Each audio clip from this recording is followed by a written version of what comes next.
Hello, this is Aaron from AaronOnAutos.com. Today we have another shaky cam interior review. This time we are in a 2015 Mitsubishi Outlander. This is the full-size Outlander, not the sport model. It is a very nice little family car, or crossover, I should say. Let me just quickly show you some of the interior. You'll kind of have to take my word for it that the third row is usable, but really only by children. But it is useful. We had 5 of us in this car, 2 adults, 3 children, for a fairly lengthy road trip, couple hundred miles round trip, and it was great. Very well. It just worked very, very well. So let's get on with it. This is just the quick interior. This is the upfit package. So you see it has the wood trim, very pretty. I think it's faux wood. I don't think it's real, but it doesn't matter. It's very pretty. Window controls, mirror controls, so forth. Down here, this has the automated rear hatch. So here's the button to open that from the inside. Up here you have traction control, and this is your menu system for the menus that show up in the center of the stack. I'll show you that in a minute. So when you come over here, let's look at the steering wheel really quick. Telematics and infotainment, lighting over here. Here you have cruise control and wipers and so forth. You twist this for the back, up and down for up front. And cruise control is very, very simple and intuitive in this car. I like the way that they did it. It's very smart. Also, there's one thing I will note. You can shift this into sport mode. Just pushing the shift lever over from drive pushes it into sport, and that does not cancel your cruise control, which is nice, because when you hit a hill in normal drive, the car struggles a little bit when you have it fully loaded with people and you're going up a hill. Shove it over into sport mode and that goes away. I'll talk more about sport mode in a minute. So here's your tachometer. This is the information screen that changes with that button I showed you that's down there. And here is the speedometer. And then you have, in this right here does not change. So you have engine heat, fuel, the gear that you're in, and odometer and so forth. So when I push that little button over here, this one back behind that, you'll see that what changes up there. So you can see a few things, auto maintenance. This is how you can actually set it up, so you can customize it a little bit. That's the mileage I put on this car so far. So you can see we've done a lot of driving in this vehicle. That's how many miles are left on the tank, and what kind of driving you're doing, how eco you are with your driving. I've been using that a lot, this section a lot, because I've been after trying it out in eco and non-eco mode. I figured out that there really isn't any difference in terms of how it drives. It does change the climate controls a little, but otherwise, being in eco mode doesn't affect how the vehicle operates. So I just have left it in eco the whole time once I figured that out. And I've been going back and forth between these two screens. This is the one that is usually up when I'm driving. It shows your current miles per gallon since you started. So since you started up the vehicle and started driving, and then keeps that echo meter down there. Average miles per hour. There you go.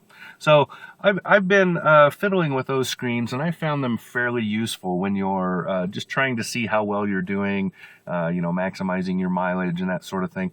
So pretty nice. I like having it there, and it's easy to get to. Over here is the dimmer. You push it. There's no twist. It's just push. I've been using that I use that on this because it's awful bright when you have it at the highest setting. And at nighttime, I don't like that. But it's nice to know that it's there and easy to use. And it dims everything, including the infotainment screen. so that you don't have to have a separate control for that. So push button start. This is the infotainment screen. Sorry for the reflection. I'm not sure where that's coming from, but this is a very nice, relatively intuitive system. It's not great, but it's not horrible. It's just good. Props for that. Also, Rockford Fosgate. This is a great sound system in this little crossover here. Airbag warnings. This is your echo mode and your four ways, and then down here climate controls. Pretty straightforward. Nothing special there. Works very well, by the way. This is a dual climate, so driver's side, passenger side. It does take a minute to get the rear cooled down, but what we've been doing is we did it like we do in our minivan. We just turn the outside one on both sides into the door so it blows straight back, and then pump it up here, and then push auto to drop it back down and just maintain. Works pretty well. So down here, this is a cubby where the key fob fits. I don't know why you'd want to do that, because if I was to do that, I would be leaving it there all the time and forgetting it. But it clips in there to hold it, which I guess is kind of neat. And then this turns the power gate on and off, so you can shut it off so it doesn't get used. And of course, 12 volt. Drink holders. There's no non-slip in here.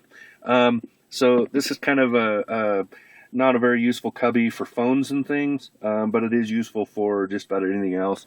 You just throw it in there. Here's the shifter. Now what I was talking about is when you're down here, I'll shift it into drive. Now you see we're in drive and we're going.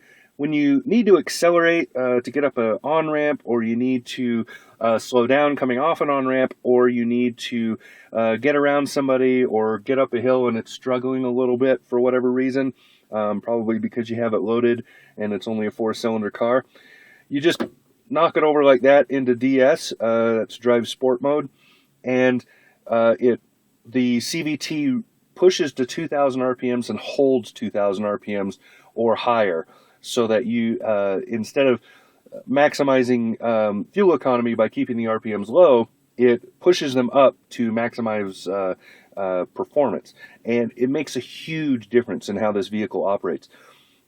So I just got in the habit over this week of just driving like this, and then when you come to an on-ramp or you're going up something, I just bump this like this and knock it over, and then pull it back when I'm done.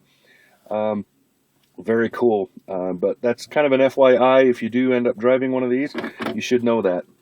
Down here you have your all-wheel control. So this changes. You saw the screen up there that shows the all-wheel graphic. Then you can use this to force how you want torque vectoring and so forth. And then here's the handbrake, of course. This has heated seats. And then here is your better phone cubby right there.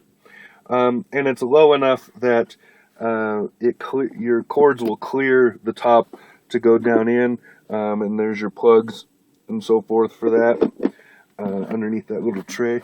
So nice little cubby. This has the leatherette seating, so that's pretty nice. This has been good seats right here. I really like the seats in this vehicle. It's a little dirty, sorry. I really like the seats in this vehicle. They're very comfortable and more adjustable than I would have expected. Fully loaded like this Outlander is only $30,000. So that's pretty amazing considering what you're getting. The plastics are a little bit hard, but not bad. They did texture them a little bit, so they're not just blank black plastic, And I really love this wood trim. Sets everything off, makes it look way better than expected, and far more upscale. So that's the interior review for the 2015 Mitsubishi Outlander. This is a great vehicle. It's a good price, a good family vehicle, excellent fuel economy. I've been averaging 25, and 25 miles a gallon, and this is rated, I believe, at 28 on the highway. So that's not bad at all. Very, very good vehicle. I'm highly impressed because I really didn't know what to expect from Mitsubishi. So I'm very impressed with this. All right. For AaronOnAutos.com, this has been Aaron in the 2015 Mitsubishi Outlander. Talk to you again soon.